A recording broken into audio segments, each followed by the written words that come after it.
والصلاة والسلام على نبينا محمد وعلى آله وصحبه أجمعين.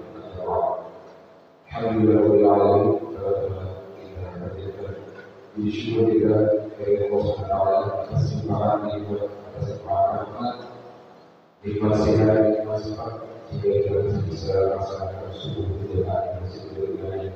Semoga hidup kalian sampai hari. Salam dan salam sudah disampaikan kepada Nabi Muhammad SAW dan juga kita semoga kita menjadi orang yang senantiasa berbijak untuk melaksanakannya hingga akhir zaman.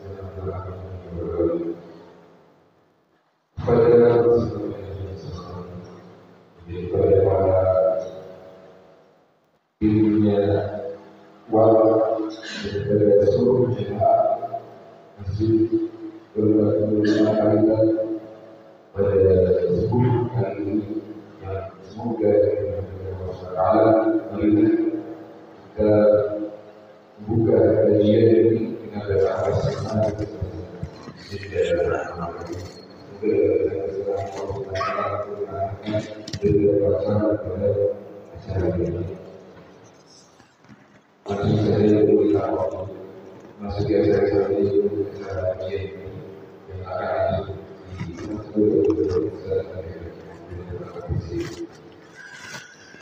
Bismillahirrahmanirrahim. Assalamualaikum warahmatullahi wabarakatuh. Alhamdulillah. Ashhadu an la ilaha illallah wa ashhadu anna Muhammadan abduhu wa rasuluh.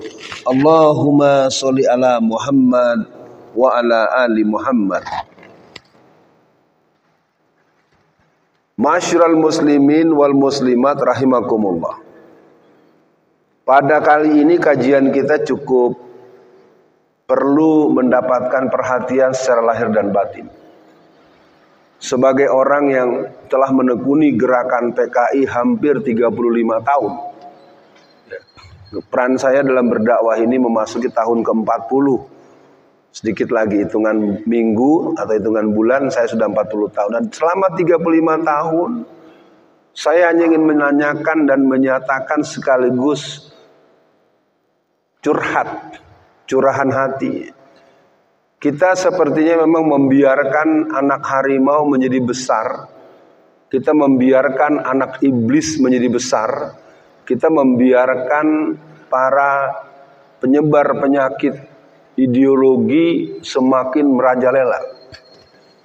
Mudah-mudahan dengan waktu yang tidak panjang hari ini, karena kebetulan saya harus mengatur waktu, dan sekali lagi buat para jamaah dan juga Ustadz Ali yang telah mengimami kita, terima kasih. Dan terlihat Ustadz Ali masih perlu kerja keras karena tugas-tugasnya dan akan beraktivitas sebelum acara kita bubar. Kita awali dengan sama-sama membaca basmalah. Bismillahirrahmanirrahim. Bapak, Ibu dan para hadirin yang berbahagia dan pemirsa di seluruh jangkauan daripada peliputan acara ini. Pada hari ini perbincangan kita cukup sensitif. Sebetulnya sih bukan sensitif, tapi wajar-wajar saja. Persoalannya, situasi ini sudah sampai kepada ambang yang menurut saya sudah terlalu parah. Di tangan saya ini ada beberapa dokumen yang perlu saya pertunjukkan kepada seluruh masyarakat seluruh dunia. Yang pertama adalah buku. Buku ini berjudul Anak PKI Masuk Parlemen. Kalau kita baca dengan mendalam, kalau anak PKI masuk parlemen diakui oleh yang bersangkutan, berarti tidak perlu lagi Anda menganggap saya bicara hoax. Tahukah Bapak dan Ibu ada berapa anak PKI di DPR RI? Di DPR RI itu anak PKI, cucu PKI, ponakan PKI, dan si PKI-nya itu sekitar 200-an lebih. Target pemilu 2024 mereka ingin mematok angka 350 sampai 400 orang. supaya nanti kalau negara ini diproklamirkan sebagai negara komunis, tidak ada yang bisa melawan karena sudah dipatok dan diketuk palu. Setuju? Setuju? Siap lawan PKI? Siap lawan PKI? Takbir! Jadi hari ini perbincangan kita bukan sekedar ulasan sejarah. Perbincangan kita hari ini adalah antisipasi darah yang tersimbah. Darah merah menjarah. Dan situasi ini kelihatannya semakin terasa bau amis darah di mana-mana.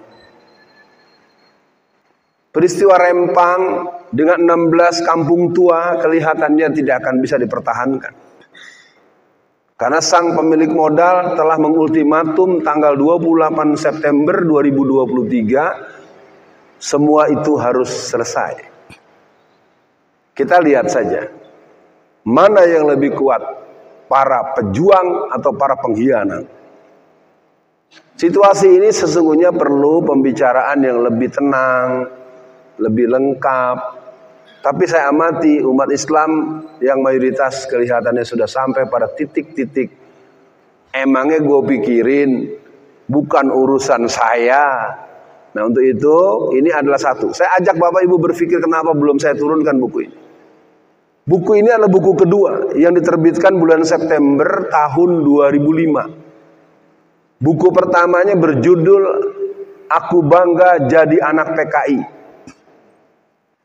Terbitnya bulan Juni tahun 2002. 2002 itu sebenarnya tanggal dan tahun bersejarah untuk inzalnya, untuk munculnya, untuk meletupnya ikrar kami PKI sudah akan berkuasa.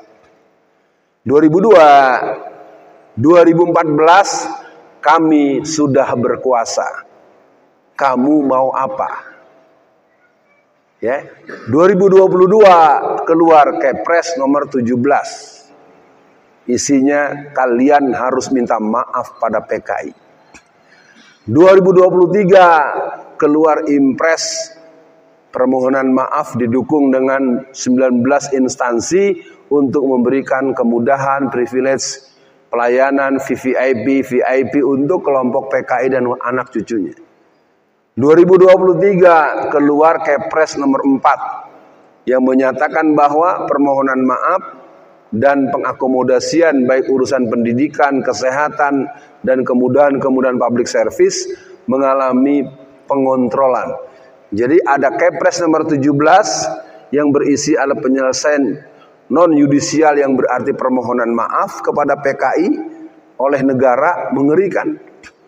Keluar Impres nomor 2 tahun 2023 tanggal 15 bulan Maret tahun 2023 yang isinya adalah seluruh instansi harus memanjakan PKI dan keturunannya. Tahun 2003 tanggal 15 bulannya bulan Maret 2023 itu keluar Kepres nomor 4 yang isinya tim monitoring. Ya. Sudah minta maaf. Bayangkan kita minta maaf pada penjajah, pada pengkhianat, pada pemberontak. Di dunia mana ada sebuah negara minta maaf sama pemberontak yang pernah membunuh para ulama? Tahun 1948 kaum PKI yang dimotori oleh Amir Syarifuddin dan si Muso yang mengaku cucunya Musa. Ya, mungkin ini bukan gojekan Bung Ali. Dulu kenapa mobilisasi pemberontakan tanggal 18-19 bulan tahun 1948 itu banyak diikuti orang Ustadz Ali? Karena memang diumumkan kemana-mana. Saudara-saudara, ayo datang, mari selamatkan Indonesia. Internasionale, ayo, ini yang memimpin adalah keturunan Nabi Musa, namanya Musuh. Terkesan bercanda, tapi itu mobilisasi besar-besaran. Mereka bakar pesantren Gontor. Mereka serbu pesantren Sabilil Muttaqin di Magetan, samping Madiun. Dia bunuh Kiai Mursid. Disembelih 108 santri dan ustadz-ustadz dimasukkan di lubang yang dalamnya cuma 12 meter. Tahun 48 itu mereka membunuh banyak orang. Di antaranya Dr. Muwardi dibunuh tanggal 10 September 1948. Mungkin Anda cuma tahu Muwardi itu nama rumah sakit. Muwardi itu seorang dokter nasionalis dibunuh oleh PKI. Ya. Otto Iskandar Dinata tahun 1951 dipenggal kepalanya, lepas dari batang lehernya, dilarung di Sungai Cisadane, perbatasan dari Banten sampai Tangerang. Kita hari ini membiarkan benih-benih manusia super iblis ini menjadi berkuasa. Lihat saja omongan mereka. Kasus Jakarta misalnya kita dengar, kita lebih bagus membunuh 2000 orang, yang penting menyelamatkan 10 juta orang. Padahal dalam Al-Quran membunuh satu manusia sama dengan membunuh seluruh, apalagi kalau orang itu tidak jelas kesalahannya. Sayangnya hari ini kaum muslimin dan orang-orang yang berpancasila telah tidak lagi menyerap dengan baik ketuhanan yang Maha Esa. Gerakan PKI sejak tahun 1920 kelahirannya, lahirnya itu pada tanggal 23 Mei 1920 bersamaan dengan Kongres ISDV. ISDP itu sebuah kelembagaan gerakan komunis internasional yang dimotori oleh kelompok Belanda.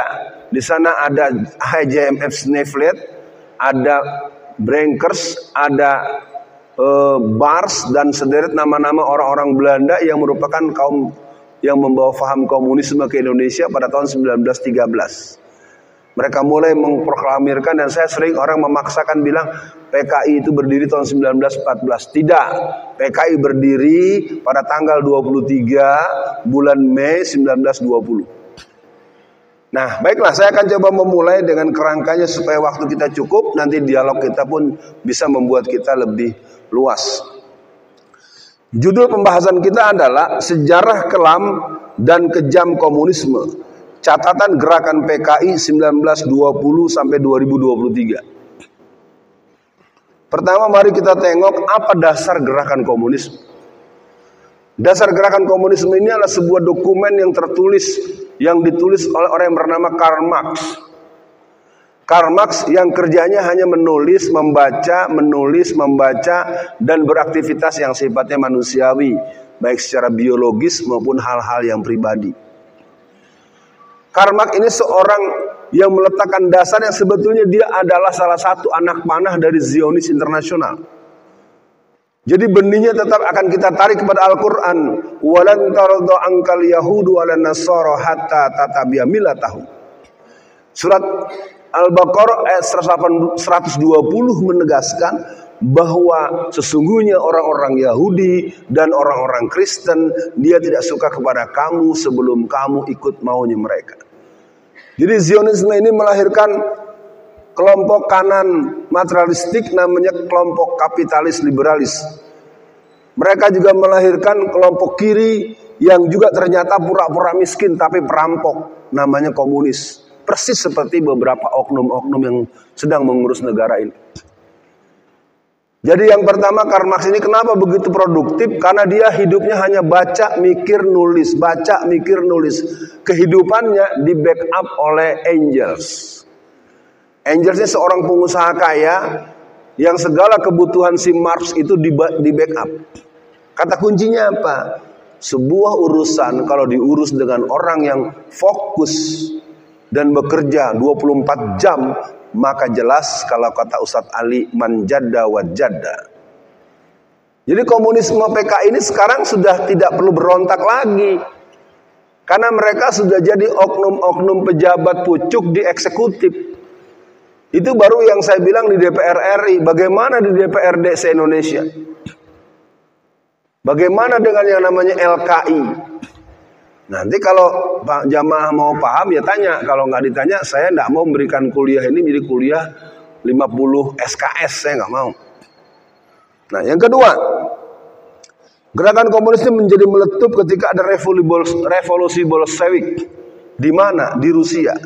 Tanggal berapa? Tanggal 2. Bulan apa? Bulan Oktober. Tahun berapa? Tahun 1917. Revolusi Bolshevik ini merupakan tahapan ketiga dari kerjaan orang yang bernama Lenin. Lenin adalah orang yang menggerakkan dengan wajahnya yang sangat sadis. Lenin dikenal sebagai penghuni penjara dan penghuni rapat-rapat rahasia. Dalam biografi Lenin dikatakan bahwa Lenin hidup hanya di dua tempat. Kalau bukan di penjara, mesti di ruang-ruang gelap rapat-rapat rahasia komunis. Buah dari kerja Lenin adalah sebuah revolusi di mana mereka membunuhi para petani kulak, mereka membunuhi para borjuis, para konglomerat, dan mereka mengatasnamakan rakyat kecil yang sesungguhnya mereka juga lebih sadis daripada iblis. Lenin disambung oleh Stalin. Stalin bersabda, "Saya siap untuk berjalan di atas 30 juta mayat manusia asalkan yang lain ikut kemauan saya." Nah, pandangan-pandangan ini kelihatannya mulai ada di batok kepala kebanyakan oknum-oknum di negeri kita. Ya, mau mati berapa terserah, yang penting aku berkuasa, anakku jadi pejabat, mantuku jadi pejabat, istriku pun jadi pejabat. Nah, kita teruskan. Yang berikutnya adalah revolusi kebudayaan. Kalau kembali kepada revolusi Bolshevik, itu merupakan 3 tahap. Dari dulu yang namanya Rusia itu dipimpin oleh Tsar yang agung. Semacam sistem pemerintahan monarki. Tapi diganggu terus oleh si Lenin, diganggu lagi, Lenin ditangkap lagi, lama-lama Lenin berhasil meruntuhkan kekuasaan, disambung oleh Stalin. Bagaimana dengan di Cina? Di Cina itu komunisme agak belakangan. Justru lebih dahulu di Indonesia. Ketika orang yang bernama Megawati mengucapkan ulang tahun terhadap hari ulang tahun Partai Komunis Cina, karena PKC itu didirikan tahun 1921, setahun lebih muda dari PKI. Di seluruh dunia ada 3 partai komunis yang sangat betul-betul menggentarkan sejarah. Yang pertama Partai Komunis yang ada di Rusia. Jamaah tahu, yang kedua adalah PKI di Indonesia. Dan yang ketiga Partai Komunis Cina. Kenapa PKI hancur? Karena di sini ada orang-orang seperti Ustadz Ali, ada seperti orang Pak Mufti, ada Bu Marfuah, Bu Anwar. Karena di tanah tauhid tidak akan pernah komunisme hidup. Tapi saya sebagai orang yang terlibat langsung secara kualitatif, mencerna, meneliti, mencermati, kelihatannya mereka sekarang sudah ada di semua titik dan mereka tidak akan berontak. Mereka tinggal mencucuk saja, mereka tinggal membunuhi saja musuh-musuh mereka. Baik membunuh secara pembunuhan karakter maupun membunuh secara fisik. Siapa orang yang tak kenal dengan Agim? Nama aslinya Abdullah Gimnastiar. Ibu-ibu dimanapun di masa-masa tahun 2004, kan Agim menikah lagi itu tahun 2005. Tahun 2004, 2003, 2000-an ibu-ibu itu semua kepengen sekali ke Bandung. Tergila-gila pengen datang ke sana, di rumahnya dipasang poster Agim. Tapi setelah Agim menikah lagi, hampir semua ibu-ibu meludahi foto dan mencaci maki. Betulkah? Hah? Kemakan paham komunis ateis. Iya, saya terus terang saja. Jadi operasi mereka diantaranya adalah membangun pencitraan buruk kepada pemimpin-pemimpin yang sebetulnya biasa saja. Bahkan baik. Agim itu kalau bicara santun, tutur katanya terpilih. Coba ibu dengar sampai sekarang. Kok bisanya ibu-ibu merobek-robek kalendernya? Kok bisanya meludah-ludah? Itu yang disebut dengan ideological war, perang ideologi. Sementara kita santai-santai saja. Jadi gerakan revolusi kebudayaan dimotori oleh Mao Zedong. Mao Zedong itu suaranya khas, kayak anak babi, kayak anak binatang. Ya, silakan baca biografi Mao Zedong. Tapi dia punya kemampuan untuk melakukan mobilisasi. Akhirnya dia bunuh para pemimpin-pemimpin republik di Cina. Tahun 1949 terjadilah revolusi kebudayaan. Apa kata Mao Zedong? Untuk eksisnya komunisme, hancurkan keluarga. Rusak keluarga. Sekarang kita tanya di Indonesia keluarga banyak yang bagus apa yang hancur? Ya, jadi Bung Ali, kita berteman Bung Ali. Ini Ali ini suka manggil saya Babe gitu. Ini Abang Iqbal. Ya, ini abangnya. Revolusi kebudayaan ini saya kasih ilustrasi. Ketika Mao Zedong mengumumkan tidak boleh ada agama, semua masjid dihancurkan, semua gereja dihancurkan. Sekarang pun sama. Kalau ada gereja, masjid yang ada di Cina itu hanya kamuflase. Itulah gaya komunis. Dia selalu main dengan etalase. Silakan periksa. Anda boleh tanya dengan guru kita, ustadz kita yang cukup terkenal, pimpinan FKAM, Ustadz Umair Khes. Umair Khes 2 minggu Pak di Uighur. Sebelum dia naikkan cetak bukunya, dia minta saya endorsementnya. Saya membuat endorsement. Silakan baca buku beliau. Di situ ada keterangan saya tentang berbagai hal. Umar Khes bercerita bahwa di Cina hari ini yang betul-betul masjid cuma ada 2. Tapi disebutnya 20.000, tapi bohong. Emang PKI begitu. Komunis suka bohong terus. Masjid-masjid yang ada cuma ditampakkan untuk difoto dan animasi eksternal. Kalau mau masuk masjid harus bayar 70 dolar. Cuman lewat doang, nggak boleh sholat.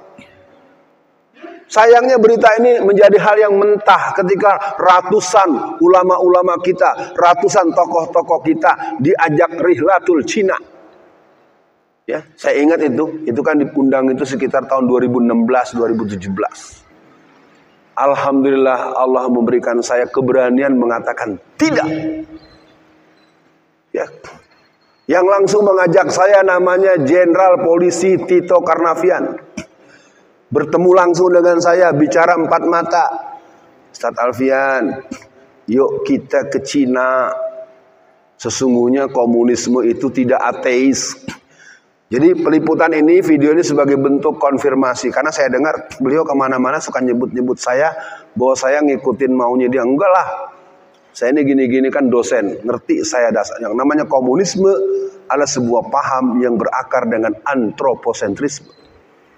Kalau secara akademis kita kelamaan nanti bahas. Apa yang dilakukan oleh Mao Zedong? Mao Zedong pertama memanggil anak laki-laki yang usianya sekitar 9 tahun. Tong, sini Tong. Le, sini. Ya, kalau orang Sunda, Tong, kadia. Dibuka celananya anak kecil itu, Bu. Dia suruh pegang kemaluannya, dia suruh cari bapaknya, suruh kencingin kepala bapaknya. Lalu cari lagi anak yang perempuan. Neng, kadia, sini kamu. Dikasih sendal atau slop, cari mana ibunya suruh pukul. Kalau enggak kamu disiksa. Dan itu menjadi satu pemandangan bahwa kenapa keluarga-keluarga sekarang banyak anak yang kasar sama orang tuanya. Karena mereka secara perlahan telah menyerap paham ideologi ateisme komunis. Jadi di antara syarat kebangunan komunisme adalah rusak rumah tangga. Pertanyaan saya, apakah sekarang banyak rumah tangga yang rusak? Bagus. Orang PKI-nya nggak ada lagi kok. Kok bisa bilang PKI nggak ada lagi? Sudisman dalam sidang Mahmilub tahun 1967 mengatakan PKI sudah rusak berkeping-keping. Walaupun sudah rusak berkeping-keping, tapi PKI adalah anak sejarah yang akan hidup kembali dibangun oleh sejarah. Sudisman itu adalah pelanjut DN Aidit. DN Aidit itu pelanjut dari Musso. Musso disambung oleh Aidit, Aidit disambung oleh Sudisman, Sudisman disambung oleh Mirah Mahardika. Siapa Mirah Mahardika? Ini nama sandi, ada 4 orang. Satu di antaranya bernama Andi Arief. Cari, dia ada di mana sekarang. Jadi mereka telah mengalami diaspora di semua partai. Jadi reng-rengan sambungan dari pendiri awalnya yang namanya kelompok-kelompok si Snefliet dan kemudian ada Semaun, Darsono, Alimin, kemudian disambung oleh si Musso, berikutnya Musso punya generasi berikutnya namanya Aidit, Aidit disambung oleh yang namanya Sudisman, Sudisman disambung oleh Mirah Mahardika. Mirah Mahardika itu satu nama 4 orang. Saya yang 3 Asli secara jujur saya belum tahu namanya, tapi yang saya tahu ada 4 orang. Tanggal 16 bulan April 1996, seorang pejabat yang bernama Dita Indahsari sekarang jadi pejabat penting di kementerian tertentu. Silakan cari, searching aja di internet Dita Indahsari. Dia mengatakan dalam buku hariannya, partai yang telah dibubarkan 31 tahun yang lalu kita hidupkan kembali. 96 kurang 31 berapa Bang Ali? Bapak-bapak, ibu-ibu, 96 kurang 31 berapa? 65. Yang tua bilang partai nanti akan dihidupkan kembali. Yang muda bilang partai sudah hidup. Yang bukan PKI bilang PKI gak ada. Anda pakai otak gak sih? Yang tua aja bilang hidup kembali, yang muda bilang udah hidup. Lalu Anda dengan enak, PKI-nya mana? PKI-nya mana? Aduh. Ya, saya ingin katakan para jamaah, seluruh masyarakat yang nanti menonton ini semua, saya ingin katakan gendam nasional telah sukses membuat kita menganggap PKI tidak ada. Teman-teman saya yang jadi guru besar sejarah di UGM, di UI, UNS, itu kalau ketemu saya suka berpeluk dan menangis. Ustaz, yang selama ini Ustaz sampaikan saya tidak bisa bantah kecuali yes, sadaqta. Tapi ketika saya meyakini bahaya kebangkitan PKI, saya terangkan kepada anak saya di rumah. Apa kata anak saya? Papa terpapar si Alfian. Ketika saya ajak bicara dosen-dosen muda, apa kata mereka? Itu sudah out of date, Pak Prof. Berhasilnya mereka menggendam sampai ke kampus-kampus. Maka bulan September ini, 30 September nanti, pastikan di rumah-rumah kita memutar film G30 SPKI. Anda bisa buka di channel Ustadz Alfian Tanjung. Kita siapkan video yang bagus di sana untuk bisa melihat. Atau dari TV Muhammadiyah, atau beberapa kawan-kawan yang punya channel menyiapkan. Jadi tinggal disiapkan saja, mau disiapkan layar tancap atau segala macam. Jadi gerakan komunis ini sekarang sedang pesta pora ya di negara yang bernama Wakanda, Konoha, ya. Jadi kalau Anda sekarang bilang PKI nggak ada, itu Anda seperti orang jalan di tempat rumah yang ada tempat sampah. Kan pernah saya ceritakan kan? Ibu tinggalnya di dekat rumah, dekat pembuangan sampah, tinggi menggunung, ada muntah, ada makanan busuk, ada tinja, ada ada au-au, numpuk. Karena tempat pembuangan sampah itu dekat rumah Anda sudah puluhan tahun. Sekarang saya tanya, jawab semua. Kalau di rumah kita dekat tempat pembuangan sampah yang baunya super busuk itu, kira-kira kalau malam sekarang atau semalam yang rumahnya dekat pembuangan sampah, tidurnya pulas apa tidak?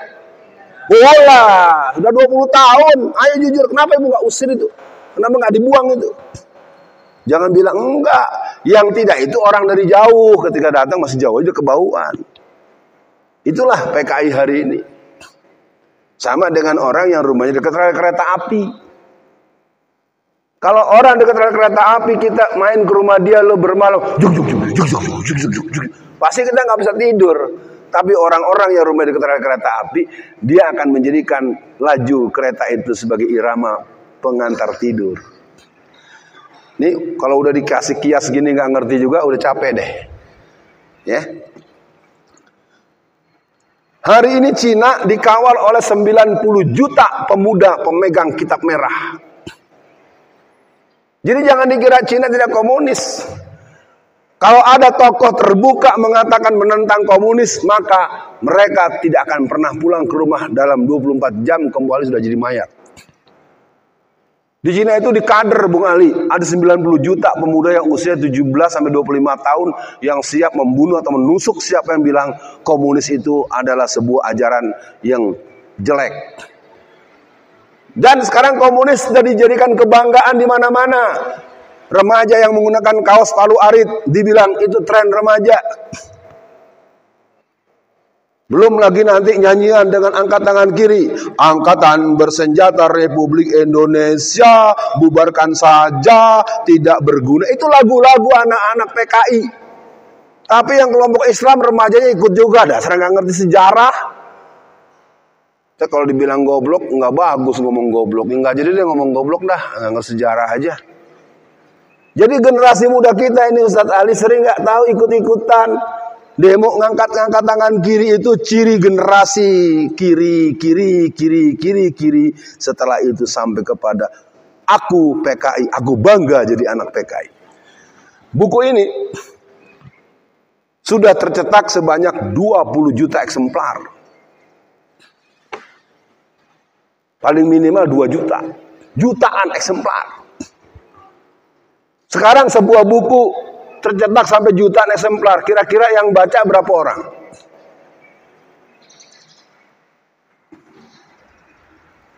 Cuma 1.000 orang. Belum, tidak Bang Ali. Bisa dibaca satu keluarga. Dia bisa 10 kali lipat. Buku kan bukan makanan Bang Ali. Kalau dimakan habis, ini kan enggak. Walaupun dibaca, bukunya masih ada. Saya sebagai orang yang menekuni gerakan PKI, jujur saja. Dulu ketika saya di Jakarta, apa di Geladak tanggal 6 Juni 2005, saya diminta menerangkan 20 tahun gerakan PKI 1996 sampai 2006. Tanggal 29 bulan November di MTA tahun 2015 saya berceramah tuntas tentang gerakan PKI. Tapi ketika saya di sini sudah ada 4 tahun, tidak pernah ada yang meminta membahas soal PKI. Pertanyaannya adalah, apakah kalian semua sudah jadi PKI? Atau sudah jadi masyarakat yang tinggalnya dekat tempat sampah? Atau dekat rel kereta api? Terus terang saja. Tolong ingat jamaah di sini. Anda pernah memanggil saya sekitar 10 atau 20 tahun yang lalu untuk membahas PKI. Dulu gue jauh-jauh lo panggil.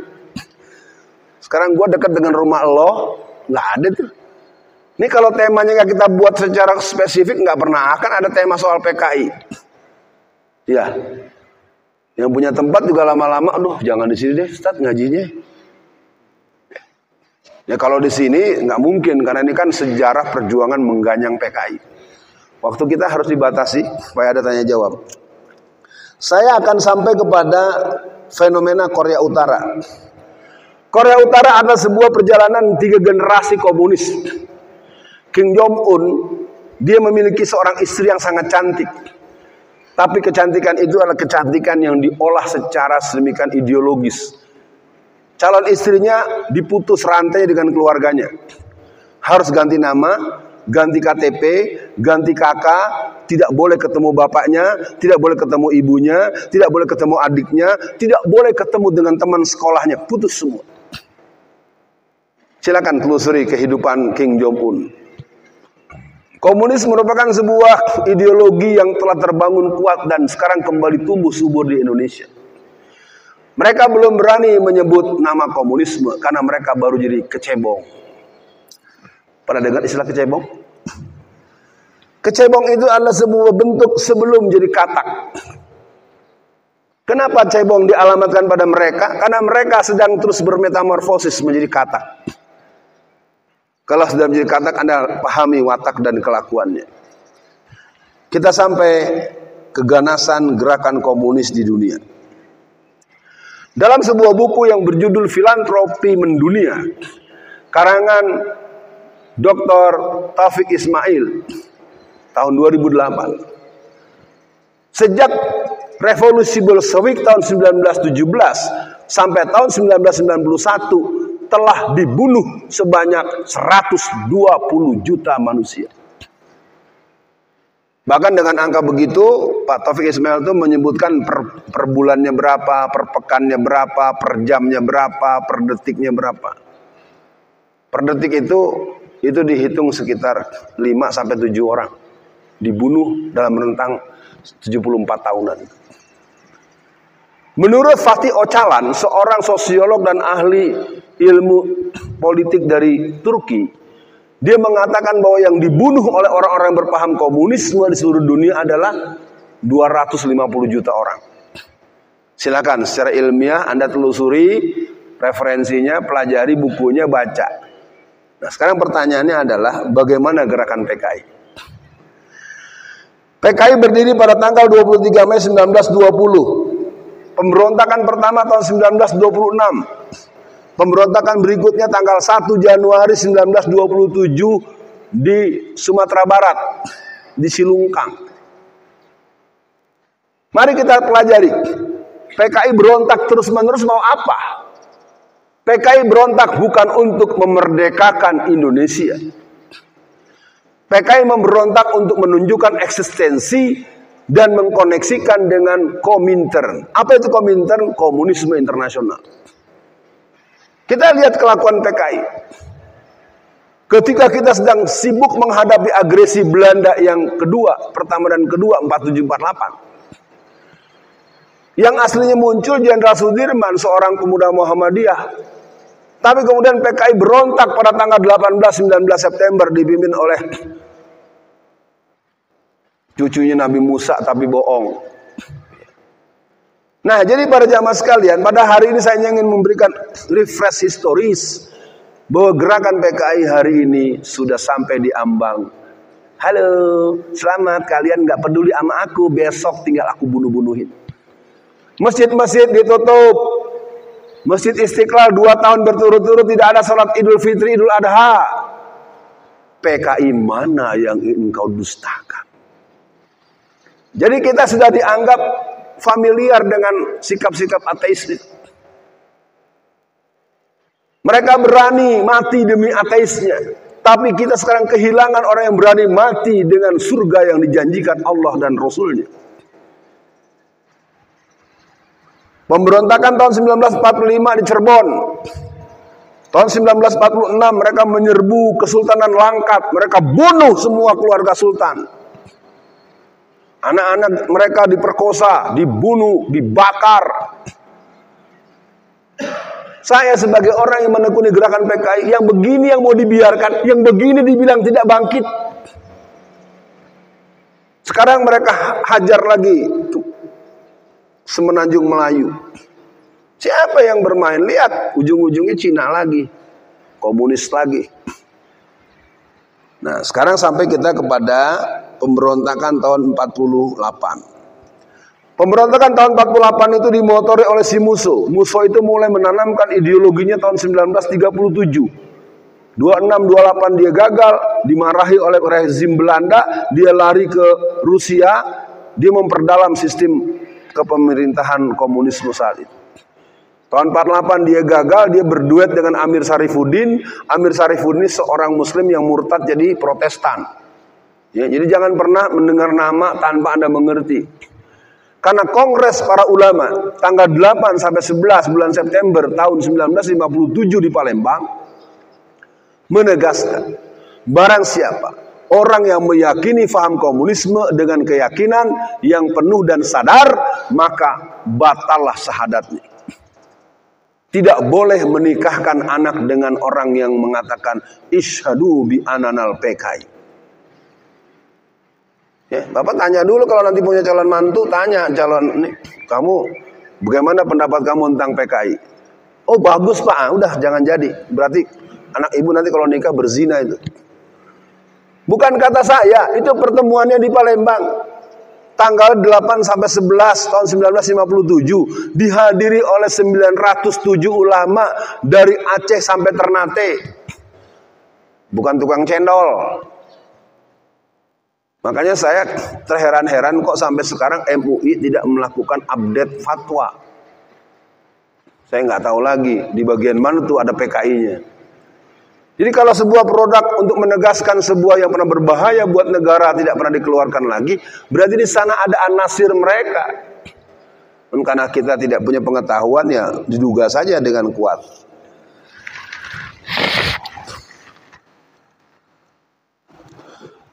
Oke. 48 berontak tapi tidak dibubarkan. Akibatnya konsolidasinya intens. Pemilu 55, PKI juara 4. Bayangkan sebuah partai yang membunuh 160 polisi dan tentara. Bayangkan polisi dipenggal kepalanya. Gubernur Suryo, Gubernur Jawa Tengah, Gubernur Jawa Timur. Gubernur Pak, gubernur Jawa Timur ditangkap, itu lehernya dipasangkan cang-cang begitu, diseret dengan truk sejauh 10 km. Sudah badannya luka-luka parah, dimutilasi oleh orang-orang PKI. Yang begini dibilang bukan masalah, yang begini dibilang tidak bangkit. Saya katakan PKI hari ini memang sedang tersenyum-senyum. Tuh lihat tuh si Alfian tuh, orang gila tuh dia. Karena masyarakat selalu kalau dia bahas soal komunis tuh, sopo Ustadz paling PKI lagi. Memang kalau PKI kenapa? Kita biarin aja gitu. Ya, baik, saya akan tutup. Pemberontakan PKI yang sangat dramatis adalah pemberontakan PKI tahun 1965. Jamaah tahu? Rencana orang-orang PKI adalah pemberontakan itu, perebutan kekuasaan itu tahun 1971. Karena sejak tahun 1959 ketika terjadi kembali ke Undang-Undang Dasar yang asli, ya, dekret presiden tanggal 5 Juli 59, maka kaum PKI begitu pede sehingga dia bubarkan Masyumi pada tanggal 17 Agustus tahun 1960 dengan SK nomor 200. Dan dibubarkan PSI, partai bapaknya Prabowo, dibubarkan dengan SK nomor 201 17 Agustus tahun 1960. Dibubarkannya GPII, Gerakan Pemuda Islam Indonesia, pada tahun 1963. Akan dibubarkannya HMI tahun 1963. Itulah penyebab kenapa lahirnya IMM. Kalau tidak ada rencana dan ultimatum dari kaum PKI membubarkan HMI, apa kata Soekarno? Kalau kalian tidak bisa bubarkan HMI, kalian pakai rok saja. Begitu dia berpidato di hadapan para kader-kader CGMI, Gerakan Mahasiswa Komunis dan Pemuda Rakyat dan Gerwani.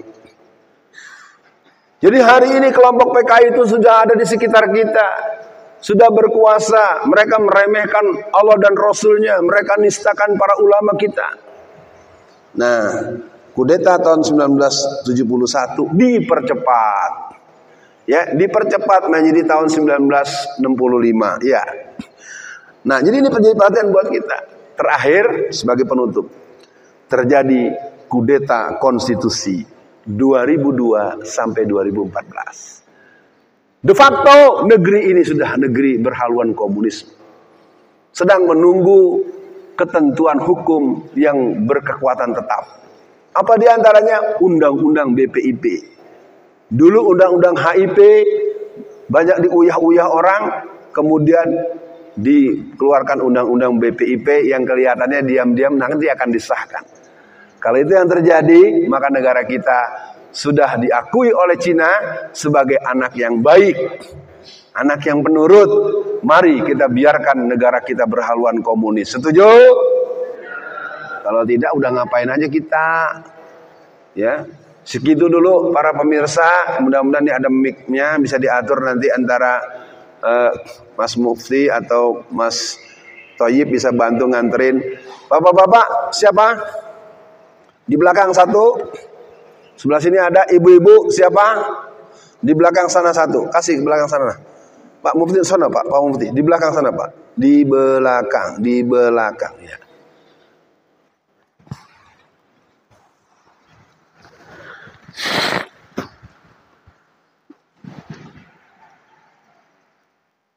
Belum hidup. Ya, silakan, Pak.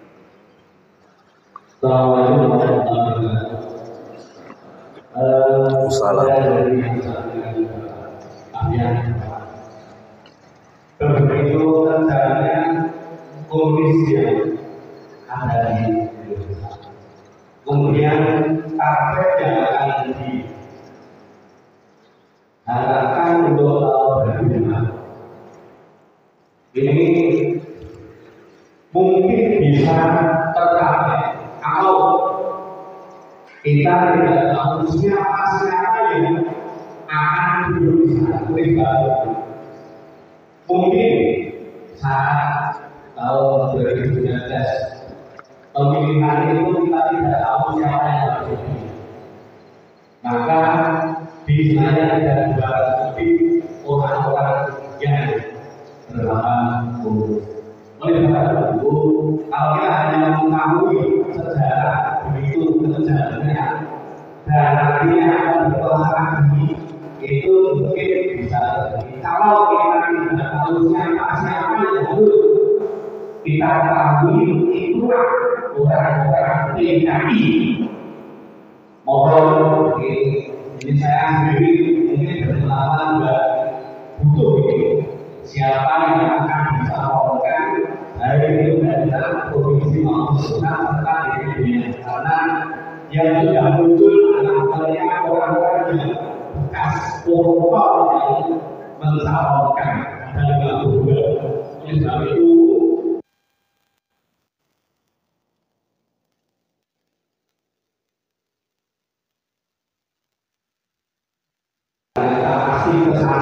ya, cukup. Bapak sudah mengulang 3 kali. Salam. Pak Mufti, kasih Bapak sebelah sini, Pak. Biar kalian laki-laki dulu. Ada 1 orang sini.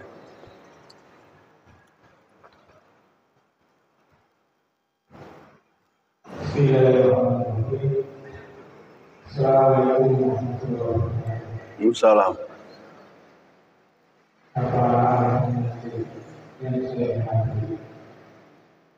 Rata-rata yang datang ke pengajian itu rata-rata orang-orang yang sudah tua seperti saya sendiri. Itu tahun 5 itu baru umur 4 tahun, jadi tidak tahu sebelum bagaimana pembahasan PKI terhadap ulama atau santri-santri kita. Maka untuk menyambung sejarah dari yang tua ke yang muda itu sasaran kita komunitas pemuda, entah itu dari Muhammadiyah atau dari Mujahidin atau dari FKO atau yang lain, itu sudah biasa membuat juga, entah itu di lingkungan kota atau di lingkungan kecamatan, itu kita menjalin terutama dari komunitas Pak Faisal Alfian, Pak. Itu dengan tanda-tanda masjid atau maupun dari organisasi maupun budaya, sehingga sejarah itu bisa nyambung. Karena sejarah sekarang kelihatannya di sekolah-sekolah atau kampus itu memang tidak diajarkan. Salam. Sepenglihatan saya, acung tangan tadi antum ya. Tolong ke sini, Pak. Bapak saya nggak lihat tadi. Ibu-ibu di sebelah sana tadi ya, sebentar, Bu. Udah, Bapak nggak ada lagi, ada 3 ini.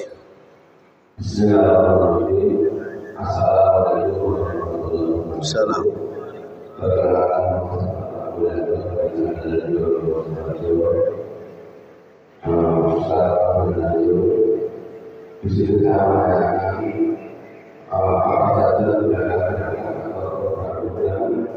PKI dari dulu dan jadi sekarang ada gerakan PKI dari dulu.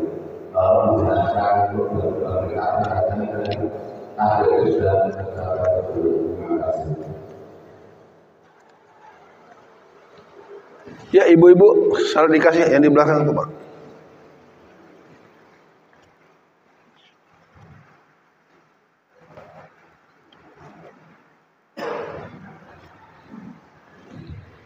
Yang di belakang.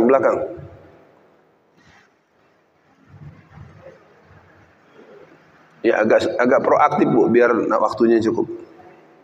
Assalamualaikum warahmatullahi wabarakatuh. Waalaikumsalam. Saya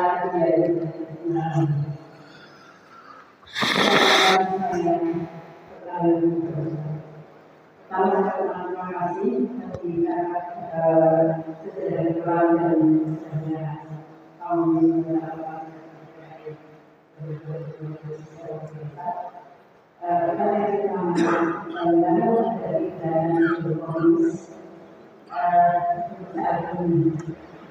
harus dilakukan total atau revolusi atau gimana ya?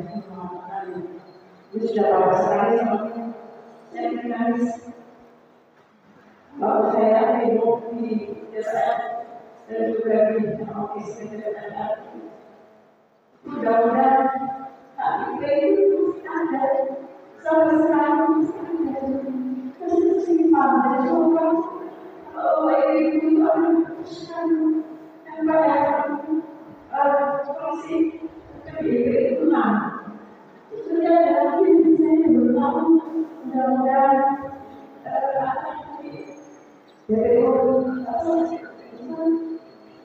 BPIP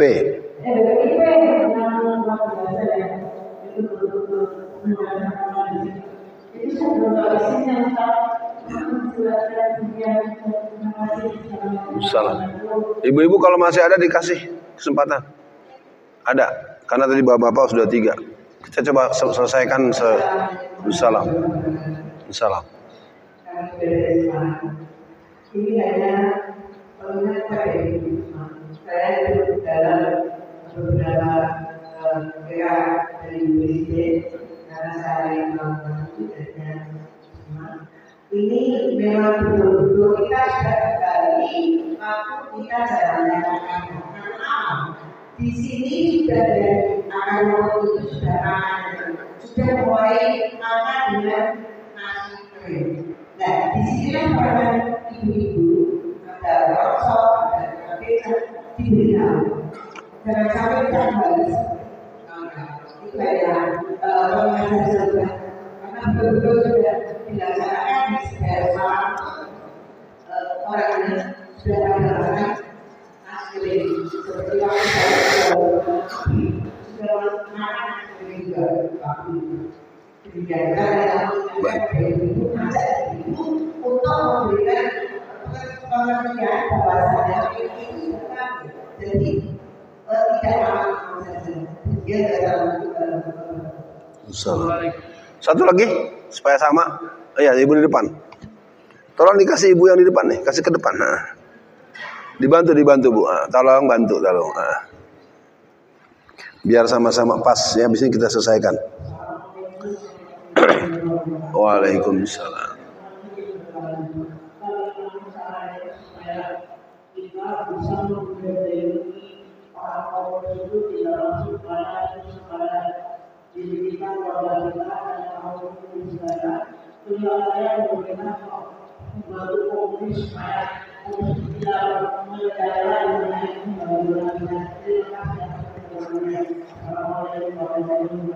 Salam.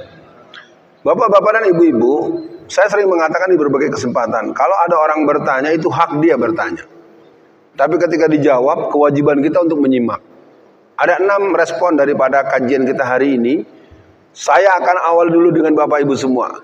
Apakah kita rela negeri ini dipimpin dengan faham yang berhaluan komunisme?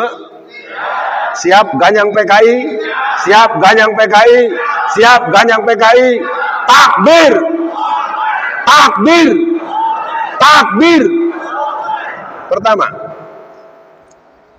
periksa dulu orang tersebut di partai mana. Jadi mulai pemilihan nanti semua level, pastikan kita tidak memilih dari calon partai yang diduga diisi oleh titisan tetesan sperma PKI. Cari sendiri ya. Nah, itu dulu. Jadi karena nggak ada tapi dia orangnya baik, itu kesalahan kita. Kebaikan itu tidak berdasarkan kelakuannya. Kebaikan itu berdasarkan niatnya, caranya, dan tujuan itu namanya baik dan benar. Kita sering ketipu kan sama orang-orang Kristen. Oh saudara-saudara, kita kan tetanggaan ya. Kita harus saling toleransi. Coba Anda lihat di perumahan-perumahan Kristen. Mana kasih dia kita bangun masjid. Saya tinggal di Tangerang, ada Lipo Karawaci. Itu adalah sebuah jaringan Cina Kristen dan begundalnya itu. Teman-temannya. Padahal menurut SKB 3 Menteri, membangun masjid itu hanya dengan 90 KTP atau KK yang bertinggal dekat situ. Lipo Karawaci Tangerang sampai hari ini tidak ada masjid. Padahal di situ ada lebih dari 11 perumahan. Warganya ribuan. Apa yang mereka syaratkan? Mereka memberikan syarat untuk membangun masjid harus ada 500 KTP. Peraturan pemerintah cuma 90, Pak Hamdi. Jadi watak gerakan Kristen itu ada 3. Mereka tidak peduli dengan undang-undang yang berlaku. Yang kedua, mereka tidak pernah menerapkan asas proporsional. Yang ketiga, mereka sangat membenci pemimpin yang berkarakter Islam. Kok Ustadz ditanya soal komunis jawab Kristen? Iya. Dulu kita masih ada Harican Silalahi, masih ada Kosmas Batubara, masih ada Alex Paat, tokoh-tokoh Katolik Protestan yang anti PKI. Sekarang hampir tidak ada. Kenapa orang-orang Kristen tidak peduli dengan kebangkitan PKI? Jawabnya adalah mereka menganggap PKI itu bukan masalah, dan yang kedua mereka sudah panen. Orang-orang PKI yang bapaknya dibunuh oleh pemuda Ansor. Karena pembunuhan itu sifatnya take and give, itu sebab akibat ya, jangan salah paham. Orang-orang PKI yang katakanlah dipateni oleh kelompok-kelompok anti PKI itu sejak tahun 1967, 68, 69, 70, 71 mereka rata-rata masuk berganti menjadi orang Kristen. Jadi di KTP-nya yang berganti. Ideologi tetap komunis.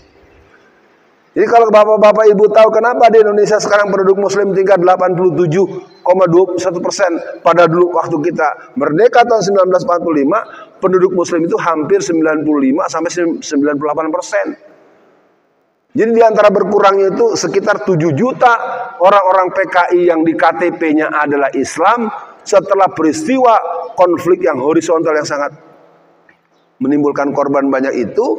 Orang-orang PKI tersebut digarap oleh jaringan gereja dan mereka memilih masuk Kristen. 7 juta orang. Ya, jadi artinya negara ini yang bisa menyelamatkan hanya umat Islam. Kalaupun TNI juga TNI yang Sudirman, bukan TNI merah. Saya harus berani katakan, pemberontakan PKI tahun 48 di Madiun itu kan Jawa Timur. Kenapa tidak diberantas oleh Kodam Brawijaya? Kenapa tidak diberantas oleh Kodam Diponegoro? Justru yang memberantas PKI Madiun itu adalah Kodam 3 Siliwangi, Jawa Barat. Ya. Jadi jelas yang bisa membuat negara ini tetap berhaluan ketuhanan yang Maha Esa.